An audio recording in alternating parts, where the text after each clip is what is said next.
ng utak at spinal cord 3.78 times.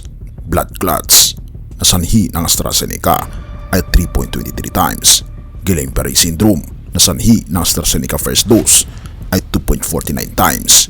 Myocarditis Pfizer first dose 2.78 times. Myocarditis Moderna first dose 3.48 times. Pericarditis Moderna first dose 1.74 times. Myocarditis Pfizer second dose 2.86 times. Myocarditis Moderna second dose 6.10 times. Pericarditis AstraZeneca third dose 6.91 times. Myocarditis Pfizer third dose 2.09 times. Pericarditis Moderna fourth dose 2.64 times. Myocarditis Moderna third dose 2.01 times.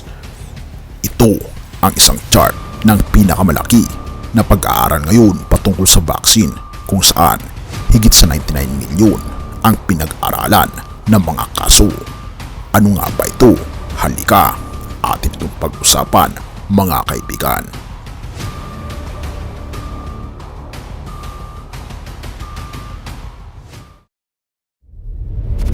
The largest vaccine study to date has in fact identified some risks that are associated with the vaccines. Ang pinakamalaking pag-aaral sa bakuna laban sa COVID ay natuklasan na may kaugnayan ang mga bakuna sa malilit na pagtaas ng panganib sa neurological, dugo at mga sakit sa puso. Ngunit ang mga ito daw ay labis na bihirang mangyari.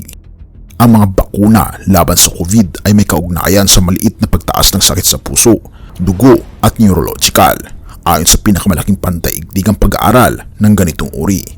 Isang international na koalisyon ng mga eksperto sa bakuna ang naghanap para sa 30 na kondisyon sa medisina sa gitna ng 99 milyon na tanggap ng bakuna sa 8 bansa upang makilala ang mas mataas na mga rate ng mga kondisyong iyon pagkatapos ng pagkatanggap ng mga bakuna. Kinumpirma nila na ang mga bakuna na ginawa ng Pfizer, Moderna at AstraZeneca ay may kaugnayan significantly high risk ng 5 medical na kondisyon, kabilang ang isang kondisyon ng pagkawala ng nerve na nag-iwan sa mga tao na nahihirapang maglakad o mag-isip. Ngunit nagbabala rin ang pag-aaral ng ilang iba pang mga sakit na kanilang sinasabing nangangailangan ng karagdagang pagsusuri, kabilang ang mga kaugnayan sa pagitan ng kondisyong pamamaga ng utak at ang pagbakuna ng Moderna. Gayunpaman, sinasabi ng koponan na ang absolutong panganib ng pag-develop ng anumang isa sa mga kondisyon ay nanatiling maliit. Halimbawa, mayroong 13 billion doses ng bakuna na na-administer at mayroon lamang 2,000 kaso ng lahat ng kondisyon na iyon. Natukoy na mga manaliksik ang 12 na kondisyon na maaaring may kaugnayan sa iba't ibang mga bakuna ng COVID. Kabilang sa pinakamalubhang problema ay ang pamamaga ng kalamnan ng puso at pamamaga ng utak. Ito rin ang sinabi ni Dr. Harlan Krumholtz, direktor ng Yale New Haven Hospital Center para sa Outcomes Research and Evaluation at pangunahing mananaliksik sa likod ng pag-aaral. Maaring parehong totoo ang dalawang bagay.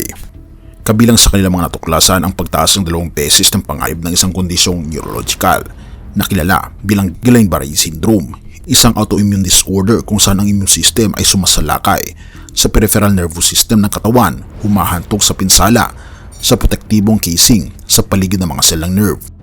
Sinabi ng ulat na 23 milyong AstraZeneca shot na na-administer sa buong mundo ay inaasahan nila ang 76 na kaso ng GBS, ngunit 190 na mga pangyayari ang inoobserbahan na nag-account para sa isang 2.9 na fold na pagtaas ng panganib.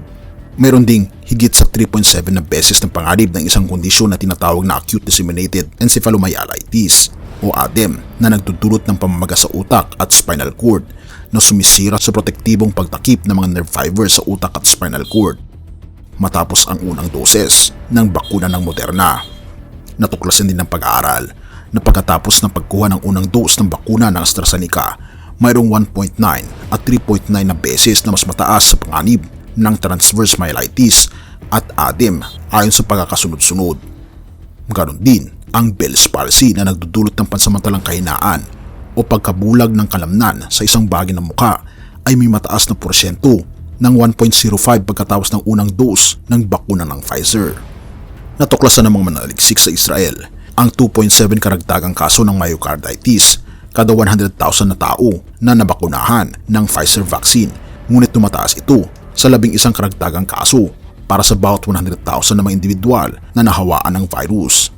Ipinaliwanag ng mga mananaliksik ang isang pangunahing hadlang sa natuklasang ito, ang mga pagkakataon ng pagkakaroon ng neurological na pangyayari matapos ang acute SARS-CoV-2 infection ay hanggang 617 na beses na mas mataas kaysa sa pagkatapos ng COVID vaccination, na nagpapahiwatig na ang benepisyo ng pagbabakuna ay malaki kaysa sa mga panganib. Ngunit nakakabahala pa rin mga kaibigan ang pangyayaring ito. Paano kung ikaw sa dinami-dami ng mga tao ang 3% na maapektuhan ng sakit na ito? Hindi ba't nakakabahala kung inyong makikita sa chart, napakataas ng mga kaso na nagkaroon ng inflammation ng puso o pamamaga ng puso sa Israel, 11 na kaso sa COVID at 2.7 sa Pfizer. Habang sa chart na ito makikita ang mga kaso na kung saan dahil sa mga bakuna ay nag-increase ng mga percentage ng pagkaapekto sa puso at sa nerves. Ngunit ano sa tingin nyo kaibigan ang patungkol sa topikong ito? Okay lang ba sa inyo na magkaroon ng maliit na risk dahil sa bakuna? Atin itong pag-usapan sa comment section mga kaibigan. Efeso 6 verse 13. Dahil dito, magsikuha kayo ng buong kagayakan ng Diyos upang kayo makatagal sa araw na masama. At kung magawa ang lahat ay magsitibay. Kaibigan, tayo ay magpasakop sa ating Panginoong Diyos. Isuot natin ang kagayakan ng ating Panginoong Diyos, ang kanyang armor, upang tayo ay maligtas mula ngayon hanggang sa kanyang muling pagdating. Purihin ang ating Panginoong Diyos at salamat kaibigan sa iyong panonood. Tayo manalangin. Ama naming banal, mga Panginoon naming Diyos, kami po'y lubos na nagpapasalamat dahil kayo po Panginoon ang Diyos na nagmamahal sa amin, nag-iingat sa amin at pinapalakas ang aming loob upang harapin ang mga hamon ng buhay. Patuloy niyo kaming gabayan Panginoon dahil kailangan po namin kayo araw-araw, minuto, segundo ng bawat paghinga ng aming buhay. Salamat po Panginoon at patawarin po kami sa lahat ng aming pagkukulang at pagkakasala. Salamat po Panginoon sa pagdinig ng aming panalangin, sapagkat ito aming samot hiling sa matamis na pangalan ng aming Panginoon Jesus. Amen.